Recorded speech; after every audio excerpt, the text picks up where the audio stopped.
Welcome to my YouTube channel. I've been thinking about this for a long time. Some people binge watch TV shows. Well, I binge consume knowledge whenever I can get my hands on it. I only wish that there would have been an internet and something like Wikipedia back when I was growing up. I could have acquired a whole lot more information when I was younger than I did. Of course, I might have even had more trouble in school than I did if I'd have done that, because trying to focus on the stuff they were pushing on me in school was really difficult.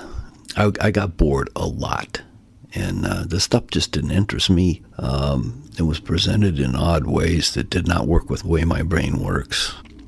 Philosophically, I don't want to know 1 + 1 = 2. I want to know why 1 + 1 = 2. What is it about 1 when you join it with another 1 that makes it a 2? Why? What's going on here? I don't want to just know the formula 1 + 1 = 2. The natural way my mind works. So when they start laying out a bunch of just things that are dry, unconnected. They're not even ideas, really. They're just tools or skill set things, methods of doing something with no understanding as to why this works.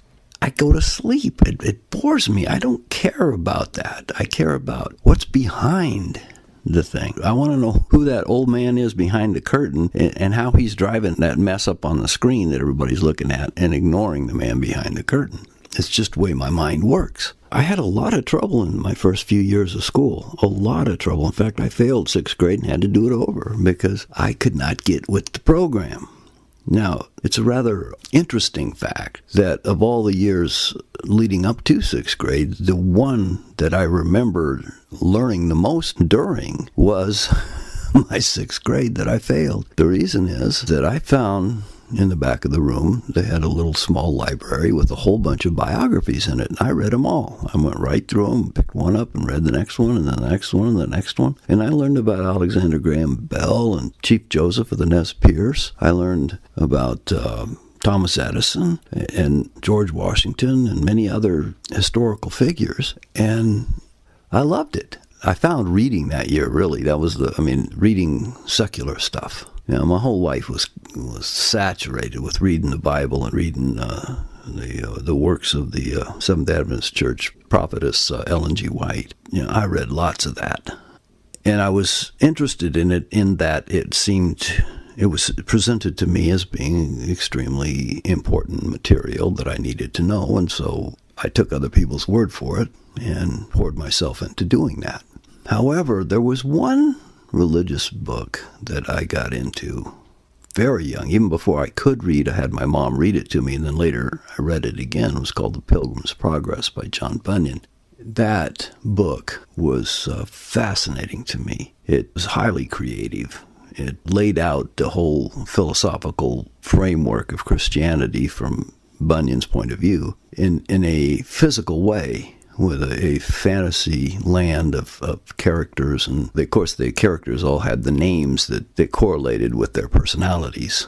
Speaking of personalities, that book was loaded with them. You had pliable and chastity and obstinate. The interpreter gave all sorts of examples to interpret things.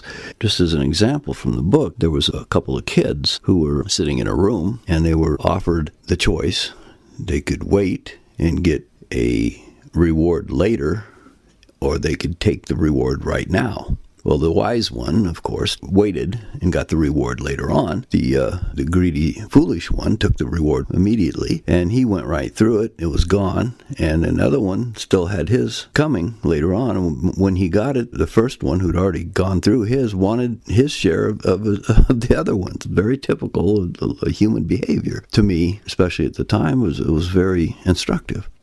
The whole area of reading was hit and miss for me, in that I would read provided I had a belief in my mind that this actually had some value. It was important. I had to have importance associated with something if I was going to invest my energy into doing it. I still remember the social studies class of the 6th grade, the year I failed.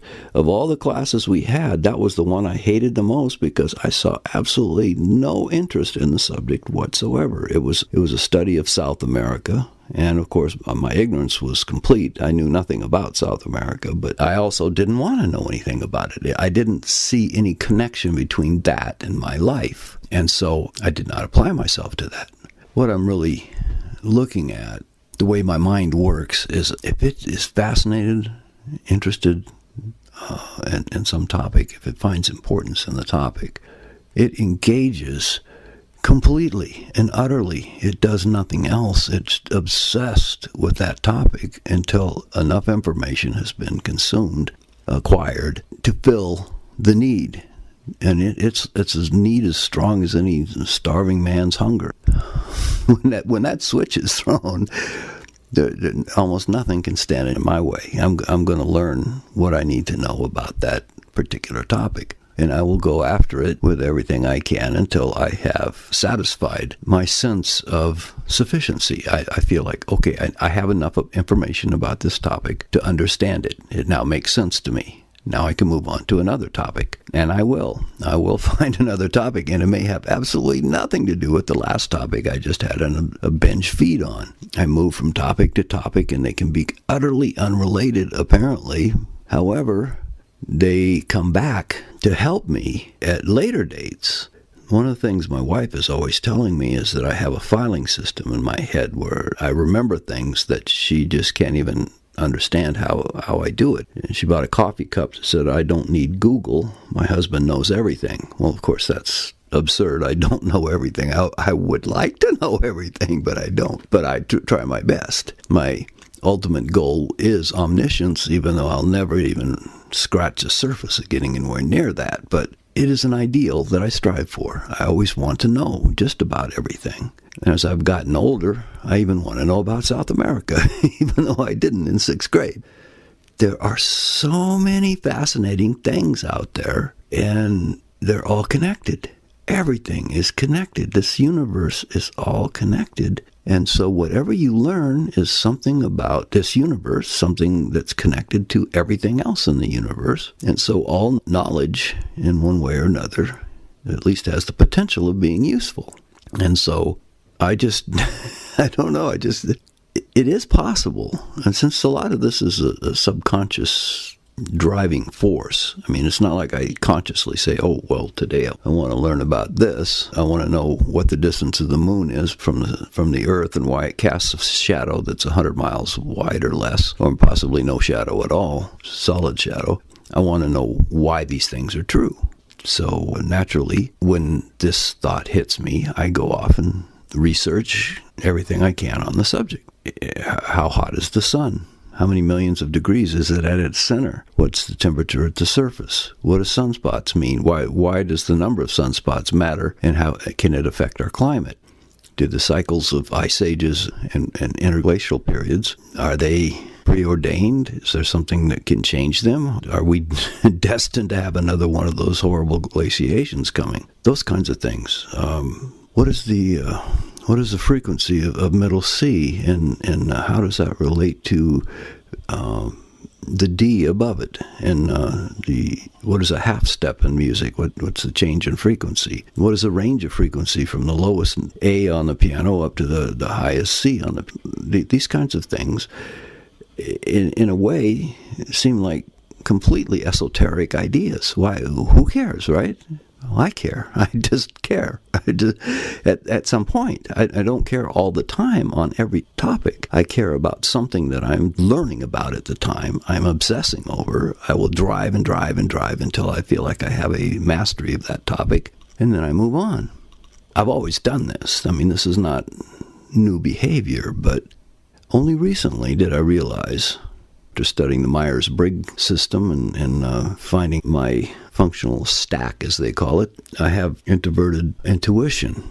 Introverted intuition is a process that goes on inside your head where you process things and kind of identify patterns and make connections subconsciously, really. And the answers just kind of pop out at you from all that stuff you dumped into it. It's like your brain's a trash compactor and you just load it up, but it actually sorts it all out for you rather than compacting it. And it pieces things together and shoves it back out at you as useful information, useful ideas, useful concepts, useful connections, useful patterns of how things things work. And I'm telling you, one of the things it does is it helps me see things about the future, the way things are going. I can see trends. They just line out like they're really there already. I mean, like something's going to happen, but it hasn't happened yet, but I can see that it's going to happen, and I'm not surprised when it does. It's the intuition part, introverted intuition.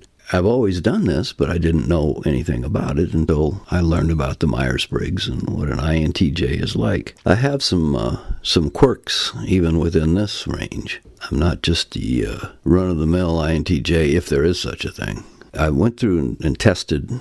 I took lots of tests, and I've read up on what the functions mean and how they work. There's no other personality type that comes close to matching me.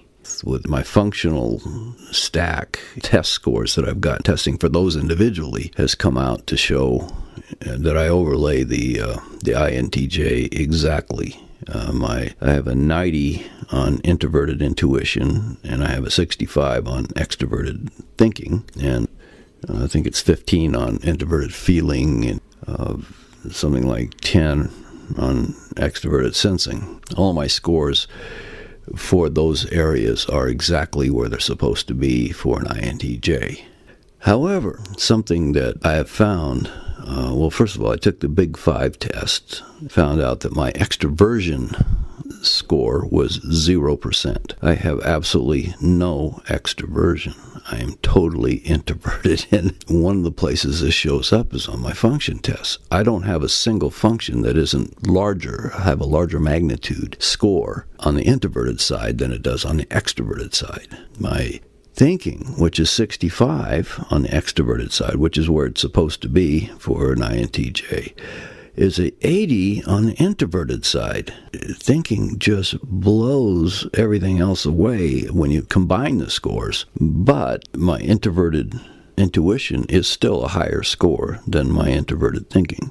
Oh, and I have compared every single one of the function stacks for all the different types, all 16 types, and nothing else even comes close to matching me. INTJ covers part of what my scores are and my functions are completely, and my functions cover INTJ completely. They do not cover any other type completely the same way they do INTJ. It just doesn't happen. I have introverted sensing, introverted feeling, introverted thinking, introverted intuition. All of these things are introverted more than extroverted. I don't do extroverted, I swear. I don't. My primary function is introversion. That I on the front of INTJ, make that a double capital drop cap. It is running the show, and my intuition and my thinking are obviously dominating everything else. They're absolutely over the top. My feeling and sensing are both significantly less. Even test scores and in real life. The one area where my extroverted sensing is useful is for sports. I've been done pretty well in sports, especially racquetball and ping pong. Those are some sports that you really have to have your good reflexes and paying attention, and those are ones I've excelled in. So I played shortstop in softball and catcher at fast pitch and third base at fast pitch. So I've always shown good reflexes. Hitting, even today, I'm 66 years old and I still can hit a fastball pretty well in a batting cage. I haven't lost all of it yet. Give me another few years, maybe I will. But I guess, there's been a lot of complaints that the Myers-Briggs system is not perfect. And no, it's not. It's not perfect. It doesn't cover everything. I mean, the human brain is, at least at this point in time, the most complexly arranged chunk of matter in the universe. It is amazing. So, there's a lot going on in there. We don't understand it all, not by a long shot. Jung had a very good set of ideas, theories about the brain, the human mind, and the way it functions. They're useful. They aren't perfect. Nothing's perfect, but they are useful. And I found that my intuition is definitely a real thing. It's spooky sometimes. I've been told by people that I know well that I know them better than they know themselves, and that's brought about by that intuition. It can't read minds. It's an absurd concept in my opinion, but I can often project what somebody's going to do before they even make their minds up what they're going to do, simply based upon my understanding of them, the patterns I see for that personality, that person, that individual, and what they normally would do. Now, sometimes I'm wrong. It's not perfect, but I'm often right. It's an interesting world. It's become more interesting by my learning about the INTJ, the Myers-Briggs in general, and reading about all the different personality types has been fascinating. It has helped me in understanding my wife, who is an ESTP. I mean, we're talking way different than me. I mean, she loves to be around people. She's outgoing. She's bright and bubbly and capable of talking a mile a minute. She's and intelligent. I mean, it comes from a different place than mine, though. I mean, her eyes will roll back in her head if I try to explain to her how a transistor works or other technical things. She has no interest in that. But what she does have an interest in, she's got every gadget. She jumps right in and learns things that you'd think for somebody that doesn't like technical stuff would be way over her head, but it's not. Right? She created a web page that got millions of visitors, all on her own. She didn't even like computers. I had to push her into starting using a computer back in the day, back in the DOS era, actually, still. But she ended up building a web page pretty much on her own and made it rock. She likes smartphones and tablets and all that. I hate all that stuff. I like computers, believe me. I like writing code and stuff. I just don't like the mobile device thing. I like sitting at a desk and working with a desktop computer. That's my thing.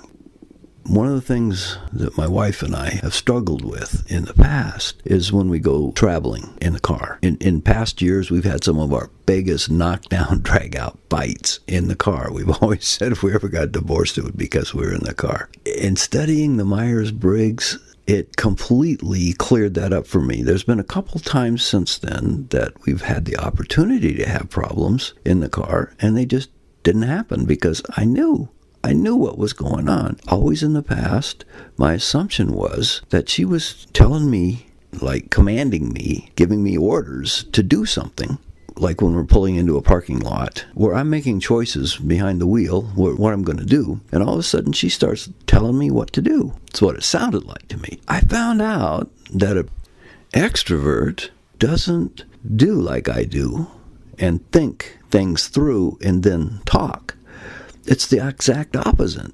We'll talk, not in order to give instructions or to command you something. They're not even offering information to you. They're doing it to themselves. They're talking through the options. I watched a video a while back. A guy was talking about the difference between extrovert and introvert, and he mentioned the brain dump, where an employee might come into a manager, and in order to convey the information of some decisions that were going to be made, the extrovert would proceed to list off a whole pile of options, things to think about, sometimes unrelated things. It was just a whole bunch of things just came out of her mouth. This guy was giving a lecture, presenting himself as the manager. His original reaction, being an introvert himself, his approach was, first, he wanted to stop her and saying, like, okay, can we get past all this and let's get to the point? But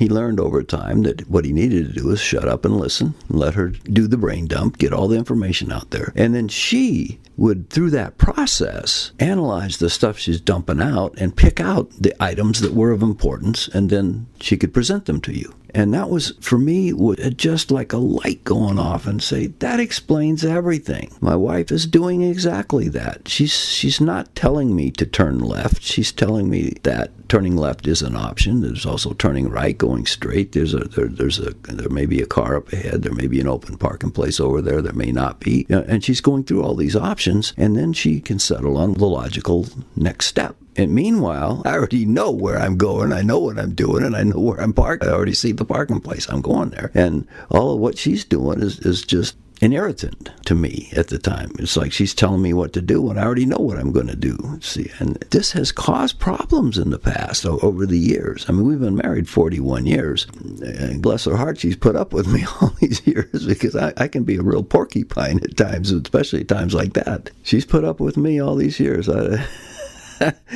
Anyway, well, the last 2 times that's happened since I've started really getting into this seriously, I spotted it. I saw it happening, and my emotional knee-jerk reaction of anger just evaporated because I knew what she was doing. It took it all away, and we just went about our business. Everything was fine. When we got out of the car, we're laughing and smiling. Everything's fine. It took it all away, and that all came from understanding the operation of her mind and my mind and the difference between them, and why there really was no reason to have a conflict. It was wonderful, and that's the kind of stuff I'm looking for as I go through the areas of personality, particularly as they relate to me as an INTJ. Well, I hope you enjoyed the video.